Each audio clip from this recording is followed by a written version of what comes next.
Welcome to K7 news. నా పేరు కళ్యాణి. సీనియర్గా ఉన్న వ్యక్తులతో కలిగిన మనిషిగా ఈరోజు కనీసం ఒక సామాన్య మానవుడి దగ్గర నుంచి కూడా ఒక మాట అనిపించుకోకుండా ఎంతో హోదాగా ఈరోజు వరకు మీరు పబ్లిక్లో రానున్నారు.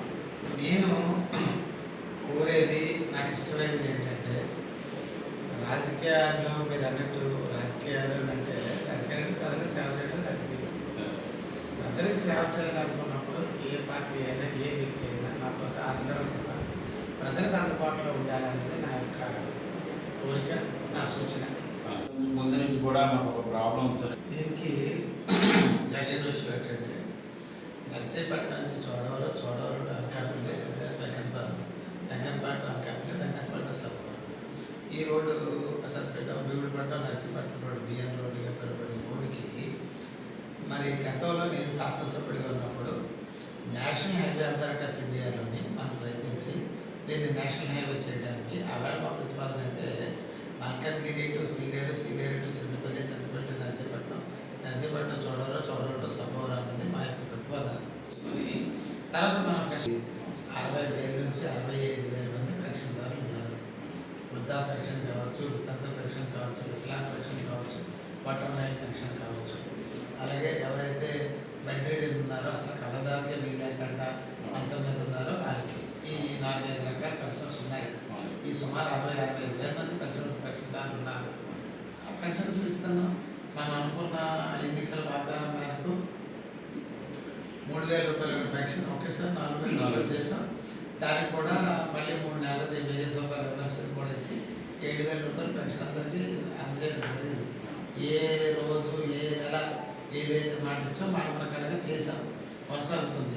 ఇప్పుడు కొత్తగా పెన్షన్లు అన్నది పెద్దలు స్పీకర్ గారు అయ్యపాత్ర గారు గురుగా చెప్పారన్నది చెప్పిన మాటకి గురుగారు స్పీకర్ గారు చెప్పింది కానీ ముఖ్యమంత్రి గారు చెప్పిన మాట కానీ అయితే త్వరలోనే నూతన పెన్షన్లు కూడా మంజూరు చేస్తారు.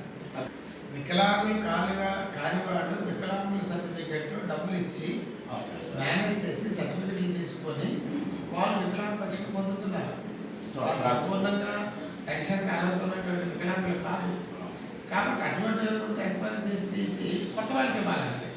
ఎవరైతే నిజమైనటువంటి లబ్ధిదారులు ఉన్నారో అందులో అనారోగ్యులకి ఇవ్వకూడదు, అర్హులకి ఇవ్వాలి. సింపుల్గా కొంతమంది ఏం చేశారంటే ఒకే వ్యక్తి ఒక దగ్గర నుంచి తీసుకొని పట్టుకుంటున్నారు. వారికి ఉన్న రాజకీయ పట్టు కూడా ఉపయోగించుకొని వేరే చోట కూడా అక్కడే అదే కాలనీలో వేరే చోట కూడా ఒక ఇంటి స్థలం బిరామీ పేరు పెట్టుకున్నారు. అలాంటి విచారణ చేసి అలాంటి తొలగించి ఎవరైతే నిజమైన లబ్ధిదారులు ఉన్నారో నిజమైన లబ్ధిదారులు ఇళ్ళ స్థలాలు ఇల్లు లేక బాధపడుతున్న ఉన్నారు వాళ్ళందరూ కూడా న్యాయం చేస్తారు. ఒక వ్యక్తికి 3 లేక 4 స్థలాలు ఆక్రమణలో ఉంటే అవి తొలగించి అర్హులైన లబ్ధిదారులకు అందజేస్తారు సార్. ఇస్తాం. ఎవరైతే అందరినీ కోరుతున్నాం అలాగే ఎవరైనా అనారోగ్యులకి ఉంటే అలా ఎక్కువగా ఉండి మీరు అన్నట్టు అవతారాలు చేసి ఉంటే అవి ఇవ్వమంటున్నా. రెండోది ఇవ్వడంతో పాటు నేను కూడా ఫీల్డ్లో కలుపుతాను. రేపు మేము కార్యక్రమం స్టార్ట్ చేస్తున్నాం తిరగడం. నేను ఎందుకంటే అధికారులు బదిలీలు ఉన్నాయి.